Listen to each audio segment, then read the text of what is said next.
You could be a little, yes, yes. Okay, don't be shy, audience. Don't be shy. Welcome, everyone. Hello. Nuyorican Poets Café is live right now with our installation of BEATNIX. This is a series that started years ago. I've been so grateful to all the guests that I've been able to invite and have here. We are in the Nuyorican Poets Cafe, celebrating 50 years of culture in New York City and in the world. We are in the brick and mortar. Hello to everyone out there on Zoom, on our Facebook, on our Twitter, and our YouTube. My name is Caridad de la Luz, and I am your host, La Bruja. And thank you so much. You know, we have a new sponsor, and I would like to say thank you. This project is now made possible in part through the Mid-Atlantic Folk and Traditional Arts Community Projects Program of the Mid-Atlantic Arts with the support from the National Endowment for the Arts. So thank you. Making it possible so that we can continue doing this series. This is actually going to be the last BEATNIX filmed and streamed from the brick and mortar because we are going to be closing our doors for a 3-year renovation project.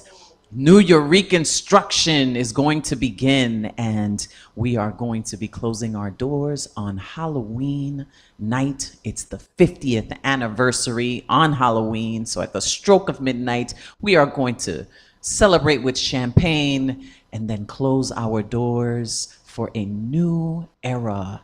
We're going to be ushering into the next 50 years of the Nuyorican Poets Café.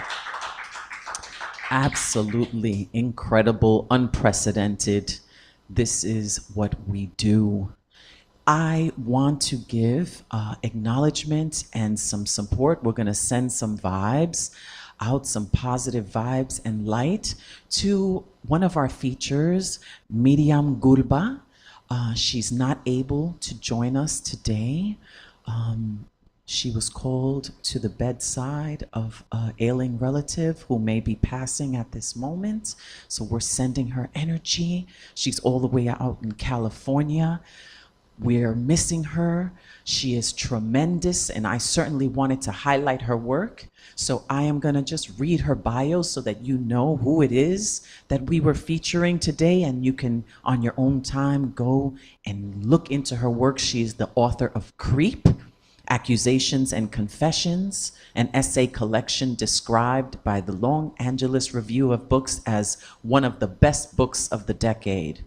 Her memoir is called Mean, and it was a New York Times editor's choice.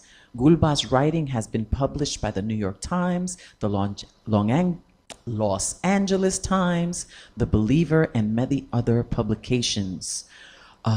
So we send her our energy. She is a co-founder of Dignidad Literaria, a grassroots organization that opposes white supremacy in the publishing industry. Thank you for your work, Miriam. We send you love and we send you light for your relative. You know, life, death, right? It's part of this life that we live, and we have to just find the strength to accept what the life, you know, what life brings us. And in death also comes new beginnings. And it's something that, you know, change is the only inevitable thing of life, is that life changes. So we have to, you know, be strong enough to embrace those things and always look for the grace and the beauty, even in the pain. So, she was our feature, but we have some other amazing features. I always like to include what I like to call like the newbies on the block, right? These young, talented people that are carving their way into this industry. And, you know, we all have different levels of where we're at. And here at the Nuyorican Poets Café, we embrace everybody, whatever level you're on. This is like the place where we cut our teeth. This is where we take the gem and we polish it. So this raw gem that I'm about to introduce you to is an 18-year-old poet known as Lainey. Born and raised in Orlando, Florida, she's been performing spoken word poetry since October of 2019 with Exodus United and has since fallen in love with the art form. She's currently a freshman at NYU. And her poetry is phenomenal. I present to you the one and only Delaney Jocelyn, aka Lainey. How you doing, Lainey? Hey guys, I'm so good. I'm feeling so blessed, so grateful to be here. I just want to extend the biggest gratitude to you, of course, for giving me these opportunities and to have my voice be heard. I appreciate that, first of all. Second of all, I'm gonna do some poetry for you guys. I really hope you like it. You deserve it, and now the world is about to find out why. Take it away.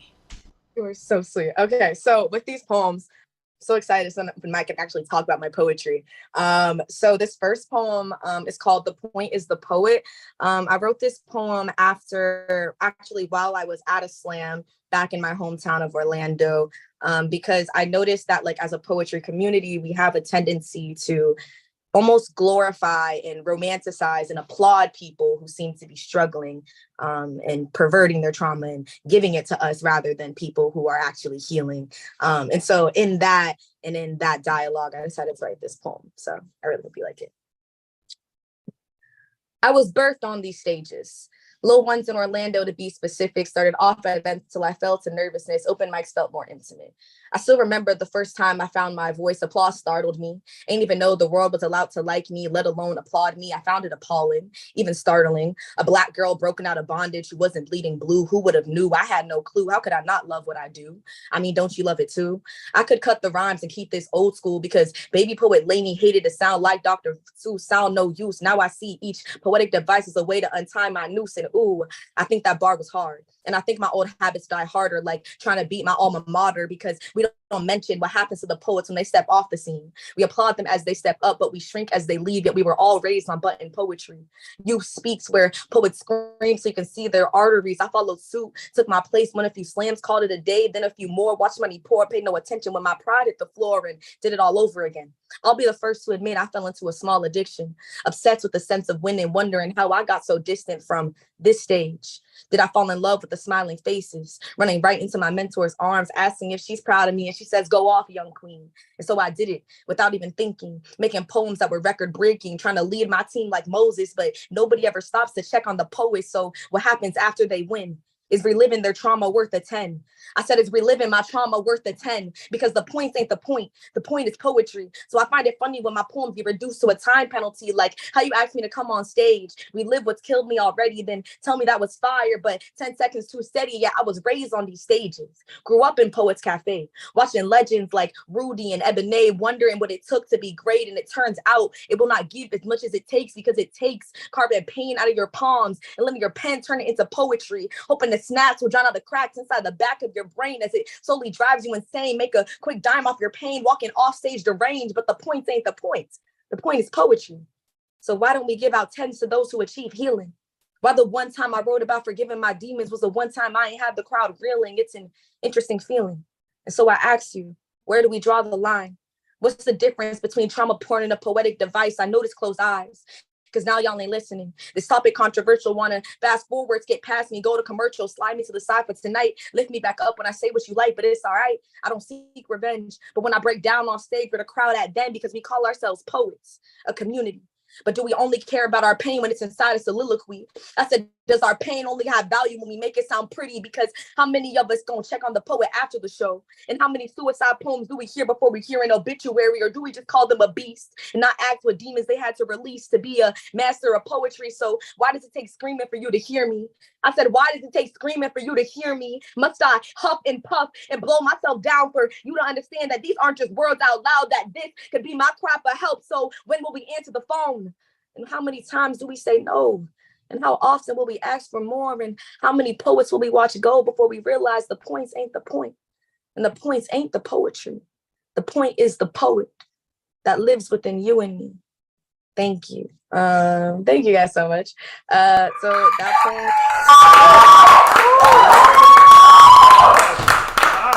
Thank you guys. So that's the point is the poetry, or the point is the poet. I really appreciate you guys and how you guys received that poem. So I'm not gonna lie, writing that poem was something very scary, going to the poetry community and wondering if we were able to have that discourse. But I'm really glad and like receptive to how people have been. So this next poem called Climate Change. I wrote this poem also back when I was living in Florida. I wrote this in about 2020, around the same time Black Lives Matter protests were happening, and kind of as a commentary on the whole political climate narrative that started coming about. So yeah, hope you guys like it.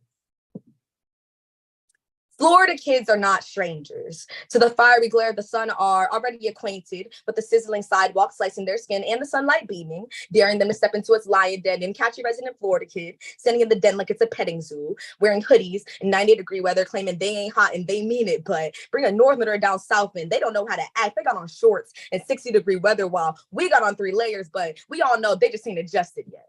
So when I hear politicians speaking of our current political climate, I know they must have not adjusted yet. Because you see, like a wolf developing daggers to dismantle their prey, Black kids learn to be pristine, a joy to have in class, a submissive token meant to be passed, a good kind of Negro because they are not a stranger to the hashtags, already blended on Black bodies that ended up as collateral damage, learned how to and to not engage with the police before we can multiply. But even when we follow in the order of operations, somehow the product is always burning, sidewalks running African red. Meanwhile, others are experiencing climate change, going from cool winters full of icy smiles and snowmen to slowly seeing the blood seep through the pure white snow, revealing the heads they had crushed while frolicking in their frosty piles of fatuity because they ain't never experienced a Glock 22 held 90 degrees in their face, so they feeling heat for the first time. Seeing the steam rise off the barrel, warm cup of Starbucks coffee, pumpkin spice lattes. Well, maybe frappuccinos are more in season. I'll share some Southern hospitality with you. If you really want a cold drink, just buy a hot brew and leave it in the sun. And I bet you have something hot in a few hours, but I wouldn't recommend it. You know, cold drinks will become more palatable in the Florida heat. I mean, if you want to stay, it's time to assimilate. Like, come on, take off your coat. Don't you know it's too hot for it, Trayvon? Take off your hoodie. Don't you know you're too dark to live? Black boy, you need to be fast, be smart, quick-witted. Check your blackness at the baggage claim out when the bullets cover your culture. If you want to survive, you need to change. You need to change. You need to change, girl. You need to change into a bikini. I'm talking get in looser. We're going to Clearwater. Oh, fair warning, lower your expectations. The water is not clear, but our minds will be. The sea breeze caressing our faces, the sound of the wood under our feet as we cross the boardwalk, dipping our toes into that salty sea, cautiously, of course. Never so far that I might fall in, because I know Black bodies tend to sink faster than they can swim. And I can't help but think of how many of my ancestors' bodies fell in here like shark bait, gator bait, the delectable pick-me, because what good is a Negro if not used for a home-cooked meal like Aunt Jemima, Mrs. Butterworth? I mean, what is a Black woman if not a mammy? Dark elbows and big lips belong in a kitchen. She meant to be seen, but her screams never to be heard, as her family ties are used as nooses. And I know you miss your family up north. Nothing can compare to Thanksgiving dinner, surrounded by loved ones, sharing something so beautifully simple as a home-cooked meal. But I gotta tell you, ain't nothing like some Southern food. I'm talking collard greens, cornbread, and some real mac and cheese. Boy, I know it's foreign to you, but just thinking about it feels like home, like love, like family and God. I know how much his family will miss him. How you recover from losing your child, your son, Sabrina Fulton, told us we will never recover from this, but she has to turn her pain into power. Black women can't be weak, can't be emotional, have to be the rock for Black boys to lean on, and Black boys, I'm so sorry that we failed you. I'm so sorry that your story wasn't the last one. It will not be in vain. And God, I hate that these stories feel like home. There's nothing foreign about a Black death. Nothing alien about assimilation. Ain't nothing current about this climate, but ain't it a privilege to feel like the current climate has changed? To think that Floyd was the first. So I guess I'm just trying to say I never really noticed when the climate changed, which makes me hate it when you say it did, because I suppose it must be hard to feel the rise in temperature when you felt heat from the depths of hell charring your skin black your entire life. So forgive me for not noticing if your frosted ignorance has melted.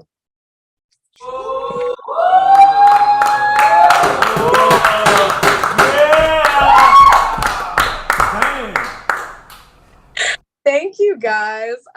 Really appreciate that. So that was climate change. This next poem is called Jigga Monkey. This is one of my personal faves. It's just a good old-fashioned poem bashing my ex that I feel like every girl needs because I'm just a girl. Anyways, I hope you guys really like it. I've never been the type of woman to hide who I am, especially when it comes to my complexion. I remember when I was about 6, I was walking with my auntie. She told me she was going for a tan. She said, "Auntie, ain't we tan already?" She said, "Sure." But I want to get as dark as the pavement on the street. I want to be dark like the night sky with the moonlight glistening. I want my black to be as deep as my ancestry. And these were the roots planted within me. Self-love sprouted from my big brown baby eyes like a rose bursting through concrete with the audacity to breathe, to be bold and beautiful in a world that would rather crush her beneath his feet. So I ain't never been the type of woman to hide who I am, especially when it comes down to a white man. But my ex was Puerto Rican, and I guess that's where the discrepancy began. See, he was good at blurring lines, and I was good at missing signs. But to be honest, I don't think my aunt would have liked how often my ex said the N word to me. And even less if I said how I begged him to stop, pled that it interrupted my bleeding, how my slur on his tongue felt like a whip on my back. And even though he wasn't white, he still damn sure wasn't black. And this isn't an attack. But I feel as though this poem would be incomplete without discussing the ancestry. I am aware in his roots. Black is one of 3, and I understand how he may feel entitled to some of our things, and I respect his intersectionality, but he don't walk like a black man in these streets. He ain't got clenched teeth. Don't know what it was like to be black in 2020, and he damn sure didn't ask me, which isn't to invalidate the challenges he is facing, but they came with his Latino appearance, non-Negro ancestry, and he had his own slurs, and he used them loosely. Yet when I told him I ain't like and saying nigga, suddenly I'm acting moody, and I'm not saying my ex was racist. After all, he was dating me, but it did rub me the wrong way when he named his black video game character Jigga Monkey, and I called him out on his shit and for disrespecting me. But I'm blowing things out of proportion, turning a pond into a sea. Couldn't understand how racism could be taken lightly, like we ain't standing on sacred ground, like a black man ain't built the country he living in now, like he ain't call that black man a Jigga Monkey. When I was dating him, I didn't talk much about being black in my poetry. I'm not calling correlation a causation, but he certainly didn't make an effort to make me feel free. But I was never the type of woman to hide who I am, especially for a man. So I still don't wear sunscreen when I want to tan, and he thinks I'm tan already. And that's true indeed. But I want to get dark as the pavement on the street. I want to be dark like the night sky with the moonlight glistening. I want my black to be as deep as my ancestry. I want my black to be as bold as a rose bursting through concrete. I want to be black like my auntie told me. I want to be black like a Jigga Monkey. Thank you.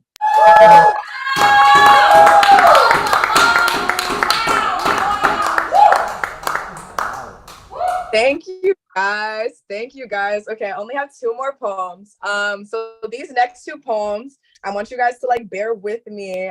These are actually gonna be my first time performing them for like actual audiences because yes, new things. Cause at NYU, so I'm taking lots of poetry classes. So these have just been some of the things I've been turning in. And I hope that you guys like them, and we'll see how it goes. So this one called What's a Poet to Do? Sometimes my life gets too heavy for poetry, at least too heavy for the poetry I aspire to create. I lace metaphors and entendres with a transparent drape. You understand what I say, and I do this purposefully.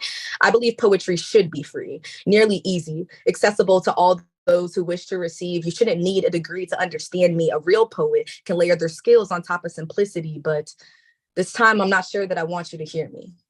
I'm not sure that I could say this clearly. I can sense the danger of vulnerability, so you won't be hearing all the dirty details. I have no interest in playing show and tell with the skeletons in my closet. True, I've got fresh bodies that are rotting, and I don't need you calling the cops, and some things are better kept secret. Much of the past weeks have rendered me speechless. So I want to hop over lines, break my rhyme scheme, throwing in words like pain. This doesn't come naturally anymore. But I've learned to live inside the metaphors. So what's a poet to do when she doesn't want to create poetry? When she doesn't want to make her pain pretty? When I'm not ready to serve my heart on a platter, will my little black voice still matter? I don't want any heavy topics today. I want my poetry to be an escape. I want you to take me on a journey through a change. Lend me some of your imagery. Pour your pain into me and make it pretty. Press it into paint and let me cover my city. Try to alliterate the way the blade cascaded across your face without getting another scrape. Let me live inside your pain for a change, and I'm sorry. It's not that I desire to lust after your wounds. I just want to know if someone else is struggling too, and you have absolutely nothing to prove. I'm just projecting myself onto you, hoping it'll help me see the image more clearly. So without me having to give you my diagnosis, can you still feel me? Without me tearing down my walls, can you peer me? Or is this senseless rambling of a mad woman's rhymes? Am I a waste of time? Am I a waste of life? Please just don't lie. Can you see me past this veil I hold? I know it's not thick and I am a fool to beg for more, yet I desire to be clean, to be seen. So please just see me, need me, even when I'm hiding. Thank you.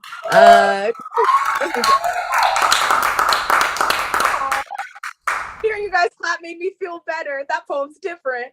Anyways, this is my last poem. I want to preface this poem because I feel like every time I try to share this poem, I feel like, oh my gosh, people are going to think I'm insane. I'm not insane. And I need you to just like stick with me and trust the process for this poem. I promise I have a point. And that's all I can say. Okay. So trust my process. Trust my process. Yes. Okay.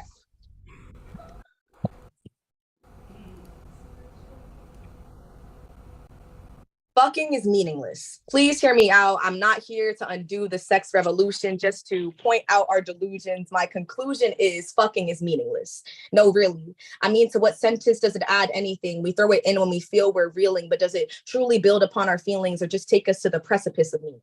Without ever really sending us off the ledge, doesn't fucking only really ever just bring us to the edge, almost showing us a great beyond, giving us a peek of heaven without tearing down the walls, only dropping our draws, drawing the words out of nothing at all, like, what the fuck are you doing to me? Or what are you doing to me?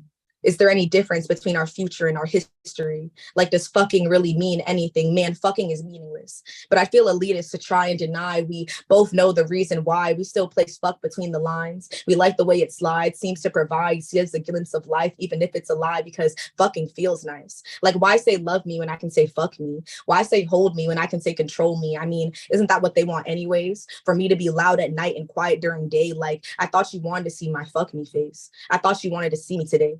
What's the difference between real and fake when it all feels the same? So fuck me every day. Fucking is meaningless anyways. It's a vulgar slang used to add emphasis on pre-existing meaning.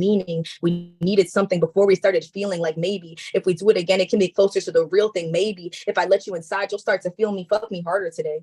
I don't think you did it right last night. I know last time I was confused. This time I won't put up a fight. We can do it right this time. Get closer when you look me in my eyes. Teach me how to satisfy. Maybe I'll be whole once you're inside. Can fucking mean something tonight? Or am I just pouring life into a casket? Because I believe in Jesus, but I don't think we're Lazarus. Matter of fact, I think our Holy Father may be mad at us, but fucking is meaningless anyways. And this desire still comes from a holy place.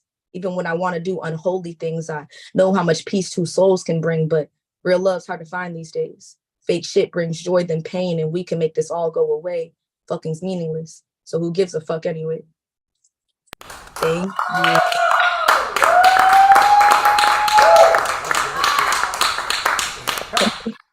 Thank you guys so much. I'm so. Let them know how to follow you. Let them know anything you want to share.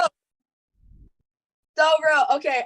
So you guys can totally follow me on Instagram at Lainey the Phoenix. It's LANEYTHEPHOENIX.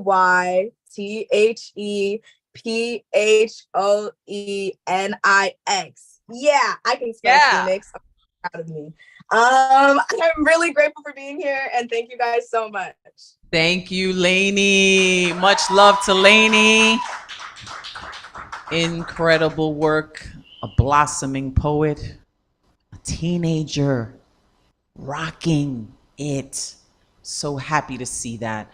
That poem about her boyfriend was the poem that I was like, I need to bring Lainey into this episode specifically because this is dedicated to Latino Heritage Month, Hispanic Heritage Month, Latinx Heritage, whatever you call it. That's what we are focusing on. And part of our Latino-ness is our Blackness. And that has been something prevalent. Our colorism is something that, still plagues us, still plagues the world. And it's important to focus, look at it, and break it down, break down those walls, and embrace that within ourselves. So thank you, Lainey, for that amazing work. This is called BEATNIX with an X for the same reason, because, Latinx has been a term, and I'm not sure what term to use. All I know is that we still don't got it right. Until we embrace the Africanness in our title, we don't have it right. But with the X, I like to imagine that it's not just about gender, but that it's also about the lineage we were disconnected from through colonization and slavery. Also, X is how slaves signed their names because they were stripped of being able to write and educate themselves in that way. So that X is to acknowledge that history, not erase it. So, had to say all of that. And speaking of embracing all of those sides of ourselves, like I said, I like to bring the newbies on the block, but I also like to invite veterans of this art form up into this BEATNIX show. And our next performer is just that. Someone that I've shared stages with so many times.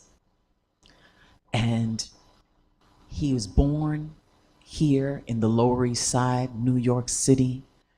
He's a teacher. He has brought his expertise to communities. He is an activist, a producer, a writer, a friend, a tremendous performer. Ladies and gentlemen, I would like to introduce you to Jose Joaquin Garcia.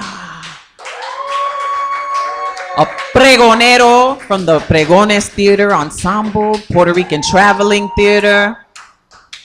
Beautiful human being. Come on up here. Thank you.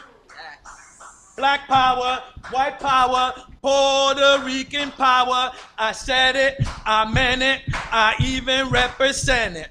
Black power, white power, Puerto Rican power. I said it, I meant it, I even represent it. Ma! Ma!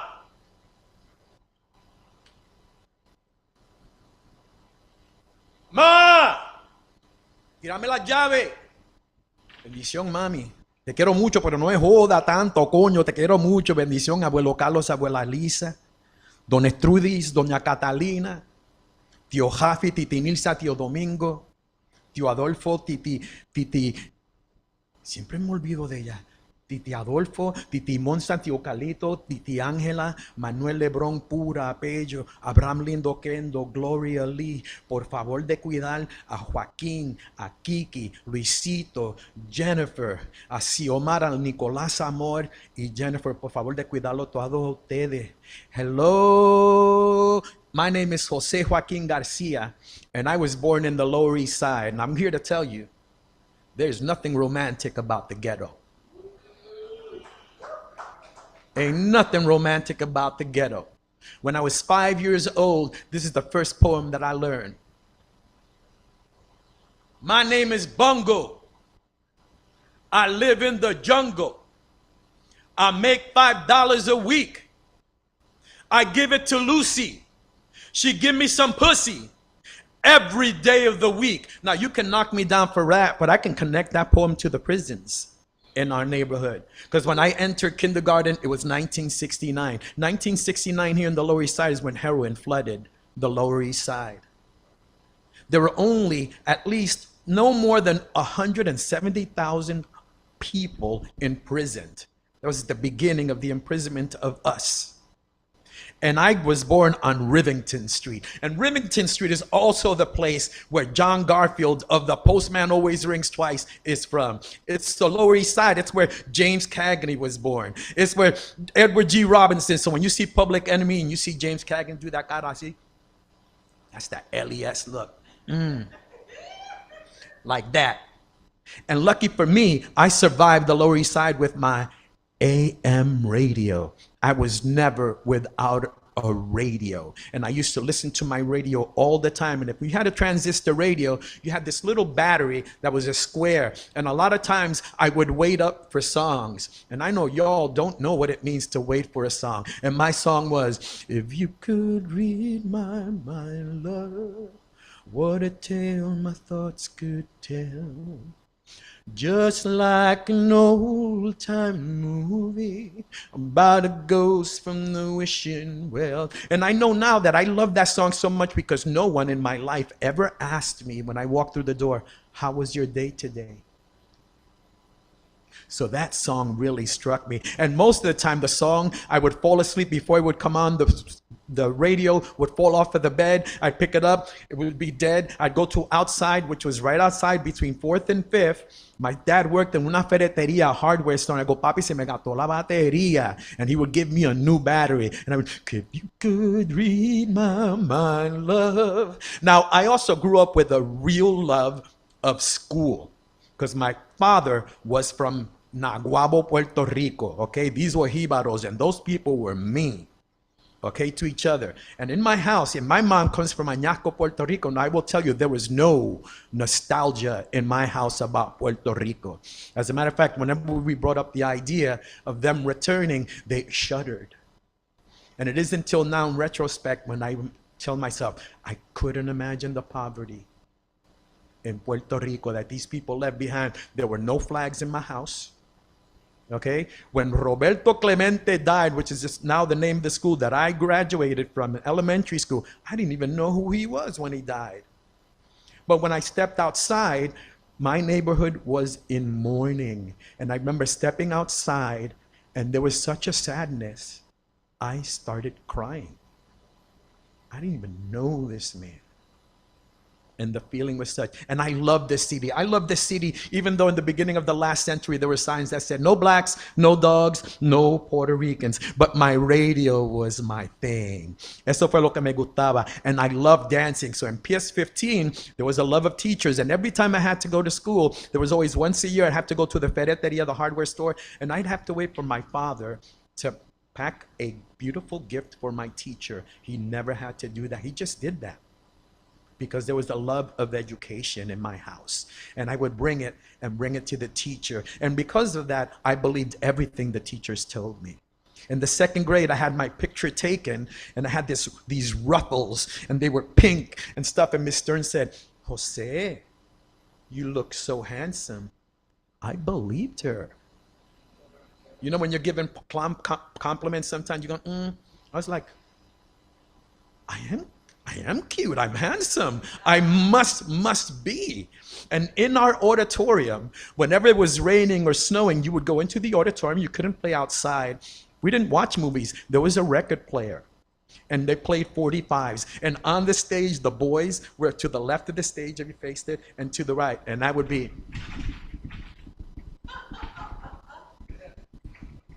like literally, like, Jeremiah was a bullfrog.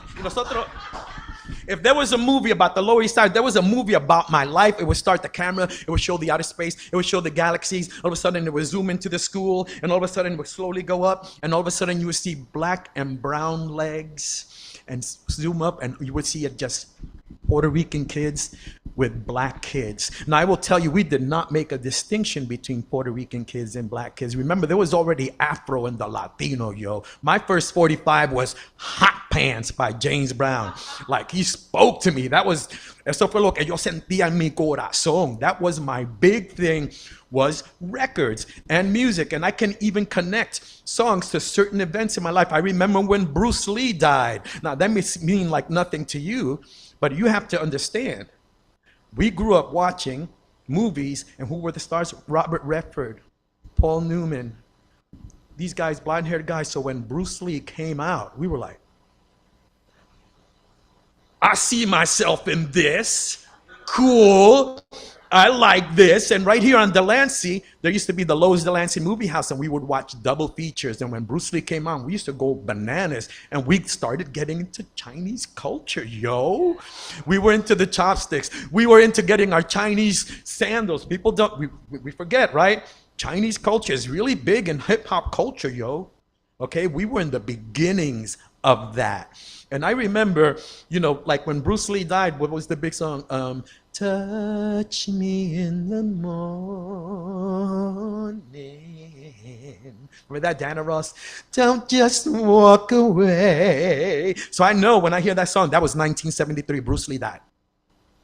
I can connect that easily, okay? And there was a moment I'll never forget when the song Killing Me Softly by Roberta Flack. You know that song, Killing Esa canción. And people love that song now, but y'all don't know what it means when that first came out of the radio. Okay? And I'll never forget, I was sitting on our stoop, and we had stoops. And I also didn't grow up in the projects. I grew up in a house, a tenement, but it was just 3 families. And I didn't know yet how, at that time, that it was a privilege that we had, that we knew everybody who was in the building, and yet my friends all lived in the projects, which, you know, you live in places where you don't even know the people who are right next door to you. And in New York, every summer, there would be Puerto Ricans from Puerto Rico que pasaban el verano en Nueva York, right? So there was a friend of mine, his name was Carlito, just met him that summer. And his big thing is that he had 6 fingers on one hand. Like, that was his thing. Like, I'd be talking to him and just like, yeah, brother. I didn't say anything about the finger. I was too polite for that. And you have to understand, I was a good boy. A real good boy. So he's sitting next to me. That song just came on. Y él era más chiquitito, right? He's shorter than I. And we're just sitting there, and all of a sudden, Donald Brown and his brother, Troy, passing by. And a lot of times, this is so funny. We never looked at ourselves as poor, but we can see poorness in other people. Like for us, when we saw like older women, for instance, like drinking beer in the street, like that for us was like, uy, mi mamá no hace eso. And these kids, I know they were poor, and they're walking by, and Carlito, who's much shorter than me, they're looking at us, goes to the side and goes, hey, you motherfucker. And I went,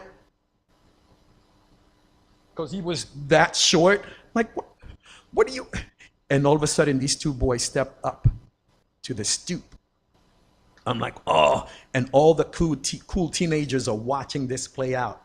Now, Donald Brown walks up to the stoop, and he turns to me and he goes, tells his brother, I'm going to take the big guy. You take the little guy. Poor Donald Brown did not know that Pedro Morales was the reigning Puerto Rican champion here. Now, he was the champion from 1971 to 1973. And whenever he was on TV, whenever they gave him an intro, they would go, okay, Pedro, what are you going to say to your Spanish-speaking friend? Que yo vengo de la isla de Culebra y que me vengan para que me apoyen. Y eso se llenaba de puertorriqueño. And Donald walks up. He didn't see it coming. He didn't know I was into Pedro Morales. He did not know it. And there was the rail here. So I pull him back like this with one hand, and I bring the entire forearm like this. And he goes, ah! He goes home. And you know what his mother said? What were you doing over there? He learned this lesson. Because now people would come back with guns. And that day you got caught and you got beat up in one neighborhood. What your parents going to say? ¿Quién te mandó? You don't go to places that you don't know. You just don't. Now, I sang in a glee club, which meant that you had to dress up in white shirts, black pants, and a tie.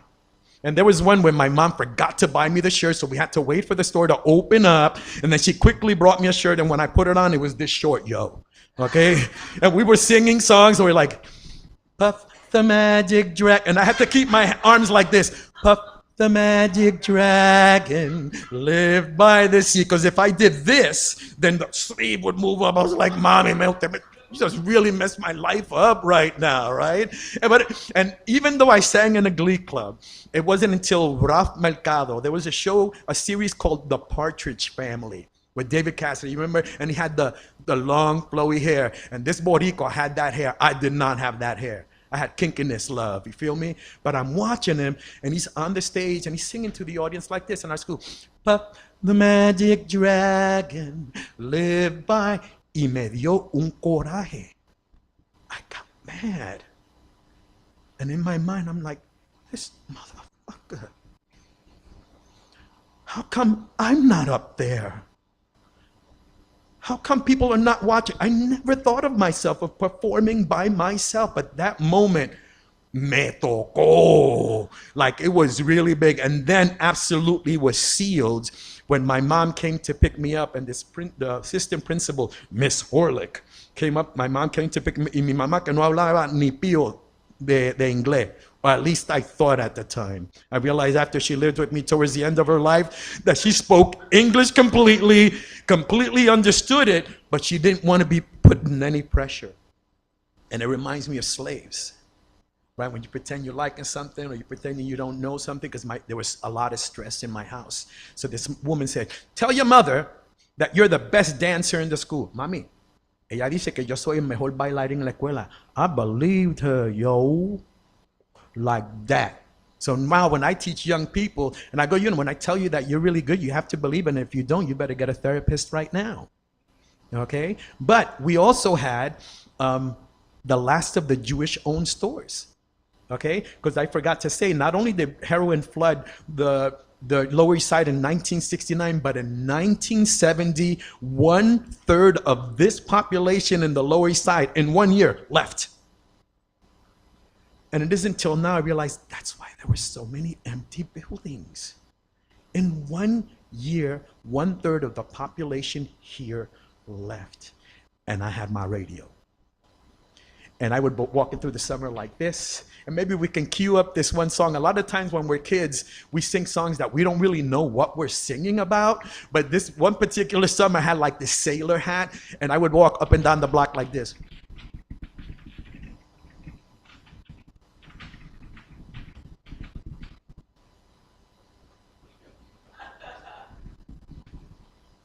And you wouldn't see me without my radio. And I'm going to play this one song. You can hear some of it. It just struck me. And I also love, when I was a kid, I just loved songs that were just, listen to the lyrics of this. This is, imagine me, I'm walking right. In a little while from now, if I'm not feeling any less sour, I promise myself to treat myself and visit a nearby tower.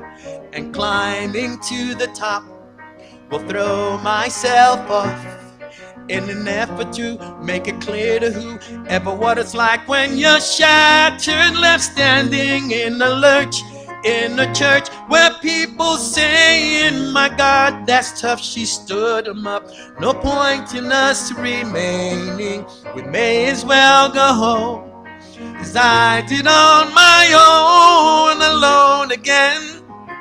Naturally, es un cortavena, ¿verdad? It seems like only yesterday I was cheerful, bright and gay, looking forward to wouldn't do the role I was about to play.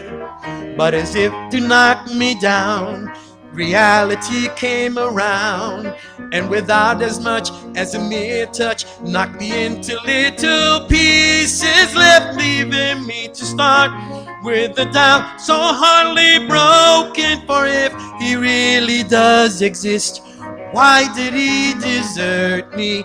And in my hour of need, I surely am indeed alone again. Naturally, it seems to me that there are more hearts broken in the world that can't be mended, left unattended. What do we do? What do we do? Now there was the last fruit and vegetable Jewish store in the neighborhood, and they had this granddaughter. Her name was Mindy, and we would play war. I declare war. And she had the pigtails like Pippi Longstocking, right? And she would look at the cards, and if they weren't any good cards, she would go, take it, take it, take it away. And she was my hero, not sexually. I just thought she was this really amazing young person. And I didn't have a problem with the Jewish community, who would disappear actually after the blackout. After that, those stores did not rebuild, and they were gone. Alone again, naturally. Back over the years, And before I shed a tear, I remember I cried when my father died, never wished to have shed a tear. And at 65 years old, my mother, God rest her soul, couldn't understand why the only man she had ever loved had been taken, left, leaving her to start with a heart so badly broken. Inspired encouragement from me, no words were ever spoken. And in my hour of needs, I surely am indeed alone again. Naturally alone again. Naturally.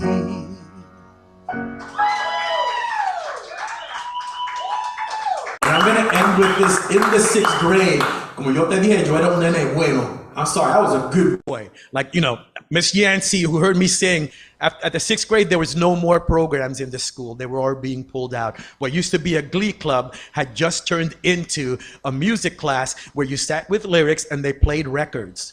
And you sang along, and I sang along. It was an itsy bitsy teeny weeny yellow polka dot bikini that she wore for the first. That's what the hell we were singing. And this teacher, Miss Yancey, overheard me and heard my voice. So after the class, she goes outside into the hallway. She goes, "Hey, Jose, sing for me." And I'm like, because I obey teachers. She says, "Sing, row, row, row your boat." I go, "Row, row, row your boat gently down the stream. Merrily, merrily, merrily, merrily, life is but a dream." And she said, "Jose, you have a nice voice. You should do something with it." I did.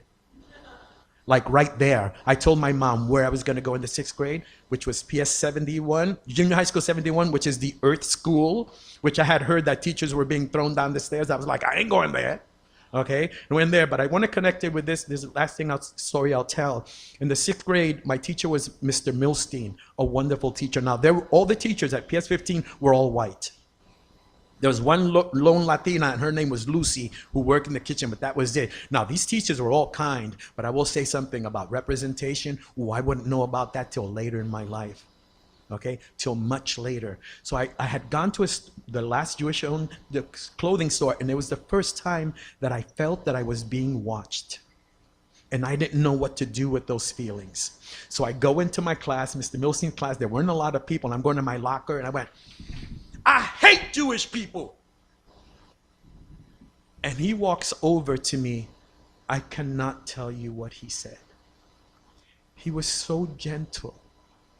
And it's now in retrospect, when I go, God, I must have said that. When I said that, I'm sure he was connected to the Holocaust. I bet he had family. But this man saw this goodness in me, because I was always shining. I'm keeping it real with you. I was just a good boy. I remember when my mom taught me how to read, my dad, how to read and write in Spanish, in English and Spanish on the bed. And I remember, I'm not making it up, I learned it right away like this. Okay, I got this. So I was always a reader. So he walked over to me, and so gentle, Mr. Milstein, hearing me go, I hate Jewish people. And he walks over to me, and he gave me this wonderful smile. And he eased this whole feeling that I had. And in the last day of class, he gave me a book, Gulliver's Travels, by Jonathan Swift. And he signed it, and he said, for the best reader in the class. Thank you very much. Oh, yeah. Right now, you guys are in for a treat. First of all, because I'm from the Lower East Side. I'm from here, and I'm going to invite my friend, who's been my friend since 1969, from this barrio right here. His name is Kiki. Clap it up for Kiki. Kiki is a conguero. Kiki is a composer. Kiki is a man.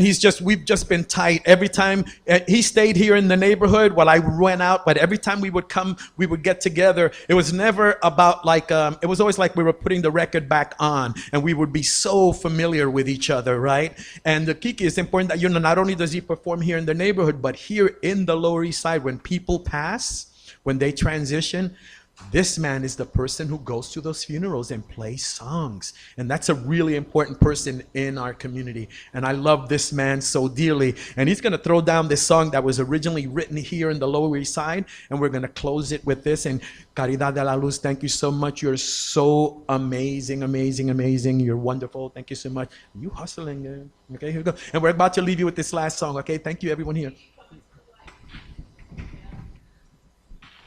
I get that told many a time. Come into the light.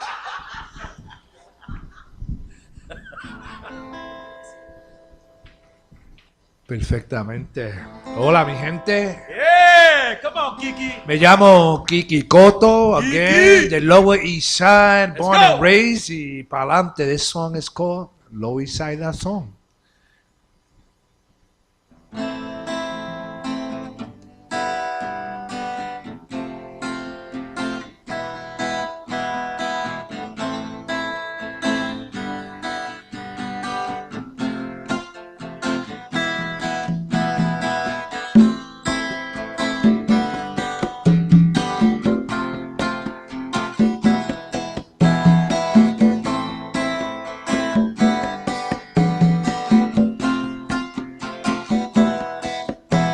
Well, I pray to God in the morning, I kneel to Jesus in the evening.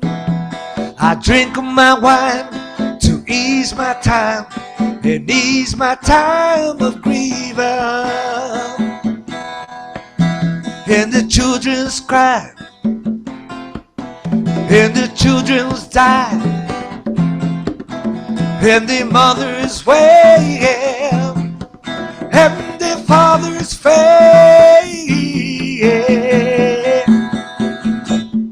Lower East Side is taking my life away.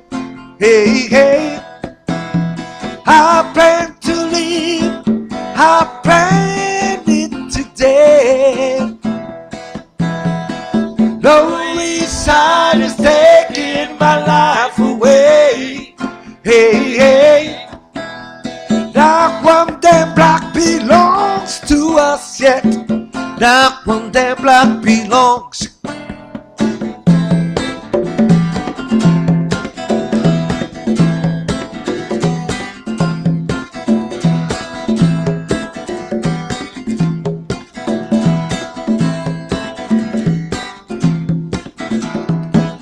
Sun's going down. All my needs are around. Sun's going down. All my needs are around. Sun's going down. All my needs are around. Sun's going down. All my needs are around. And I'm so tired, Lord. Yes, I'm so tired of these ghetto roads, ghetto roads, ghetto roads.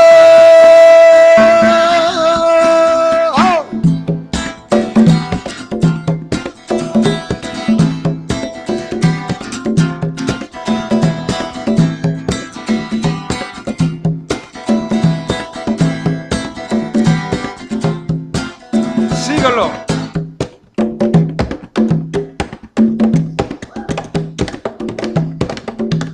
Dale, Kiki, toca, toca.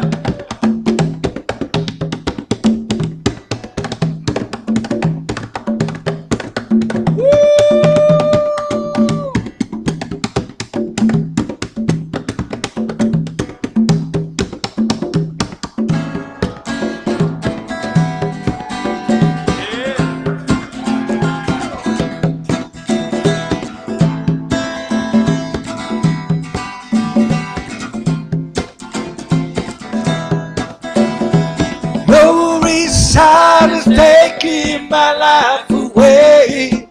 Hey, hey. I plan to leave, I plan it today. Lower East Side is taking my life away. Hey, hey. Now one day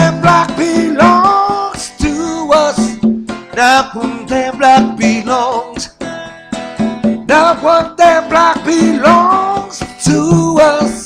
That one damn block belongs. Lower East Side is taking my life away. Hey, hey. Lower East Side is taking my life away. Hey, hey.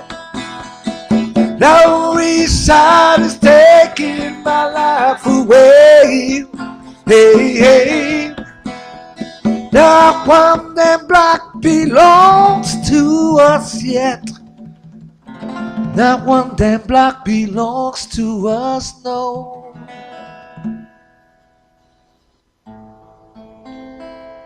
Lower East Sider. Yeah. Gracias, mi. Thank you so much, Kiki. Thank you so much, Jose. Thank you, Lady. Much love to Medium. Thank you to everybody, our in-studio audience. Thank you. You've been lovely. And that has been Beatniks. Muchas gracias. Peace.